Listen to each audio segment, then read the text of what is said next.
현역 시절 몸을 사리지 않는 허슬 플레이로 팬들의 사랑을 받았고, 한편으로는 다소 과격한 행동으로 다른 구단의 선수들과 충돌하기도 하면서 논란을 부르는 선수라는 비판을 동시에 받았던 전 KBO 프로야구 선수이자 국가대표 출신 오재원이 마약 혐의를 받고 있다는 사실이 알려지면서 큰 파문이 일고 있다. 19일 서울 강남경찰서는 오재원을 마약류 위반 혐의로 체포하여 조사를 하고 있다고 밝혔다. 팬들 사이에서는 무죄 추정의 원칙으로 아직은 무죄다, 마약이 무슨 말이냐, 손절한다 등 믿을 수 없다는 반응이 나오고 있다. 오재원은 2003년에 두산 베어스에 입단을 했다. 2022년까지 16시즌 동안 한 팀에서만 뛰면서 일명 프랜차이즈 스타인 오재원은 1군에서 1570경기에 출전을 해 타율 2할 6푼 7리 64홈런, 521타점 678득점, 289도루를 기록했다. 두산이 2015년부터 2021년까지 7시즌 연속 한국 시리즈에 진출하고 3번을 우승하는 동안 오재원은 핵심 내야수로 뛰었다. 또한 3차례나 태극마크를 달았다. 두산과 오재원은 전성기를 함께한 것이라고 말할 수도 있다. 또한 2015년 초대 프리미어 12에서 일본과의 준결승 경기 중 깊숙한 2루타를 날린 뒤 터프한 배트 플립으로 도쿄돔의 일본 팬들을 침묵시키면서 오열사라는 별명도 얻었다. 그렇게 오재원은 빠른 발을 앞세운 주루와 수비력이 돋보이는 선수로 호평을 받았고, 근성과 승부욕이 대단해 두산 베어스 팬들 사이에서는 큰 인기를 끌었다. 반면에 항상 트러블메이커라는 별명도 따라다녔다. 현역 시절에도 부정 배트 사건, 방망이 준채, 질주한 사건 등 여러 가지의 뒷말을 남기기도 했다. 은퇴 후에도 스포티브이 해설위원으로 끊임없이 논란이 될 발언을 해서 화제가 되기도 했다. 한 매체와의 인터뷰에서 코리안 특급 박찬호를 매우 싫어한다.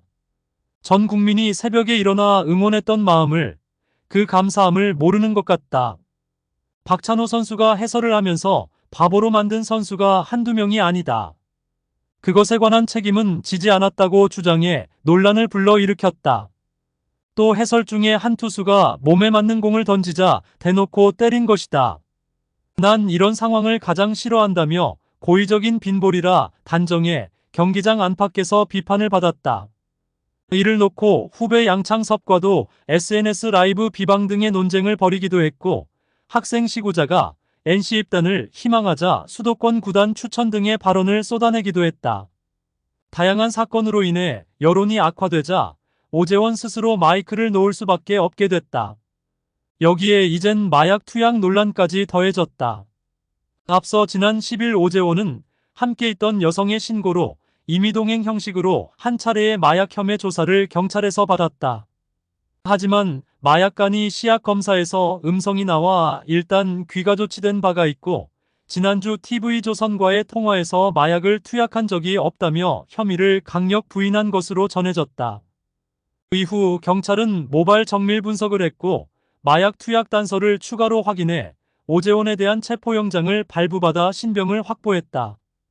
경찰은 오재원을 상대로 마약 구입 경로와 함께 투약한 공범이 있는지를 집중 조사하고 있으며, 다양한 마약 투약에 관해서 정밀 조사도 한 것으로 알려졌다.